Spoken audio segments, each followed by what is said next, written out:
ಕಾಂಗ್ರೆಸ್ ಶಾಸಕ ಪ್ರದೀಪ್ ಈಶ್ವರ್ ವಿರುದ್ಧ ಬಿಜೆಪಿ ಭಾರಿ ಆಕ್ರೋಶವನ್ನ ವ್ಯಕ್ತಪಡಿಸ್ತಾ ಇದೆ. ಟ್ವೀಟ್ ಮೂಲಕ ಕೈ ಶಾಸಕನ ವಿರುದ್ಧ ಬಿಜೆಪಿ ಕಿಡಿಕಾರಿದೆ.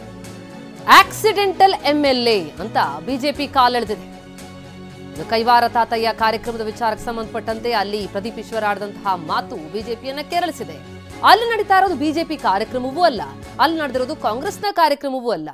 ಪವಾಡ ಪುರುಷ ಕೈವಾರ ತಾತಯ್ಯ ಜಯಂತಿ ಕಾರ್ಯಕ್ರಮ. ನಿಮ್ಗಷ್ಟೊಂದು ಪ್ರಚಾರದ ಗೀಳಿದ್ರೆ ಮಜಾ ಟಾಕೀಸ್ ಅಥವಾ ಕಾಮಿಡಿ ಕಿಲಾಡಿಗಳು ಕಾರ್ಯಕ್ರಮಕ್ಕೆ ಹೋಗಿ. ನಿಮ್ಮ ಪ್ರಚಾರದ ಹಪಹಪಿಗಾಗಿ ಪೂಜ್ಯ ಕೈವಾರ ತಾತಯ್ಯ ವೇದಿಕೆಗೆ ಅವಮಾನಿಸಬೇಡಿ ಅಂತ ಟ್ವೀಟ್ ಮೂಲಕ ಪ್ರದೀಪ್ ಈಶ್ವರ್ ವಿರುದ್ಧ ಬಿಜೆಪಿ ಕಿಡಿಕಾರಿದೆ. ಈ ಕಾರ್ಯಕ್ರಮದಲ್ಲಿ ಬಿಜೆಪಿ ಪರವಾಗಿ ಮಾತುಗಳು ಕೇಳಿ ಬರ್ತಾ ಇದೆ ಅಂತ ಹೇಳಿ ಪ್ರದೀಪ್ ಈಶ್ವರ್ ಕಿಡಿಕಾರಿದ್ರು.